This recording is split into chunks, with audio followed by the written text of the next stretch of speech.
अध्याय 60। चार पायदान सफलता के लिए। सफलता कहाँ निवास करती है? यह बड़ा ही रहस्यमयी प्रश्न है। बहुत से लोग अलग अलग क्षेत्रों में इसकी खोज करते रहते हैं, भटकते हैं। काश मुझे सफलता मिल जाए। अगर इसको जीवन की चार सीढ़ी पायदान के रूप में वर्णन किया जाए तो पहला सीढ़ी पायदान वह होता है जब हम सफलता और असफलता दोनों में से किसी के बारे में नहीं सोचते।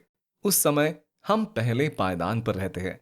हमारा बचपन, हमारा विश्वविद्यालयी जीवन ऐसा ही है। जब तक हम ग्रेजुएट नहीं हो जाते तब तक सामान्यतः सफलता और असफलता के बारे में नहीं सोचते। उस समय हम विश्वविद्यालय पाठ्यक्रम पूरा करने, परीक्षा में उत्तीर्ण होने और शैक्षणिक एवं अन्य प्रमाण पत्र एकत्र करने के बारे में सोचते हैं।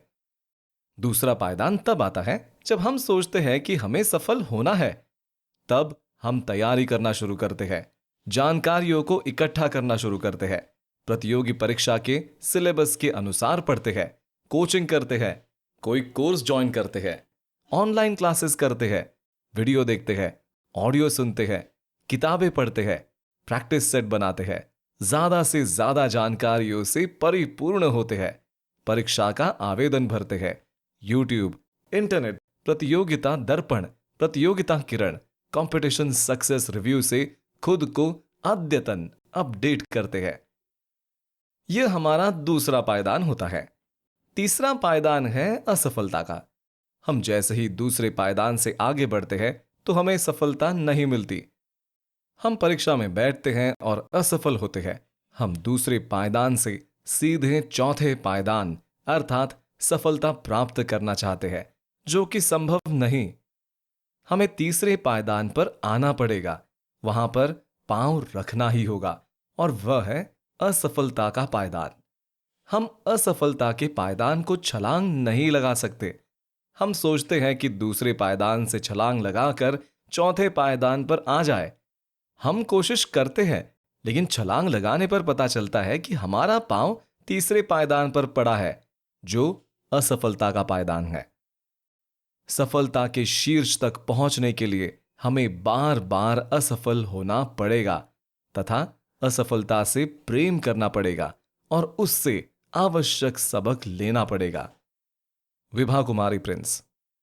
सामान्य नियम यह है कि जब हम अपनी तैयारी के साथ आगे बढ़ते हैं तो जाने अनजाने में कुछ चीजें छूट जाती है, और जब उस जाने अनजाने को पढ़ने बैठते हैं तो पता चलता है कि बहुत से विषय और भी है जिसे पढ़ना पड़ेगा, समझना पड़ेगा और इसका प्रदर्शन प्रतियोगिता परीक्षा में करना पड़ेगा।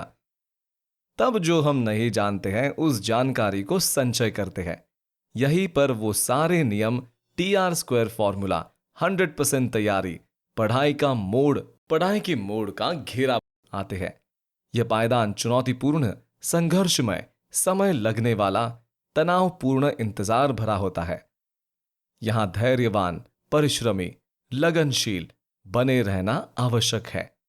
यहां खुद और खुदा में मेहनत और मस्तिष्क की काबिलियत में विश्वास बनाए रखना पड़ता है। तभी हम अपराजित होकर बाहर निकलते हैं। फिर चौथा पायदान आता है सफलता का। खुशी, सुख शांति, आमदनी, नई जिंदगी में रूपांतरण इसी पायदान पर मिलता है, और सबसे बढ़कर आपके बैंक खाते में प्रति माह आने वाला वेतन और लोगों से मिलने वाला सम्मान का भाव और अंततः आत्मसंतुष्टि का एहसास, है ना?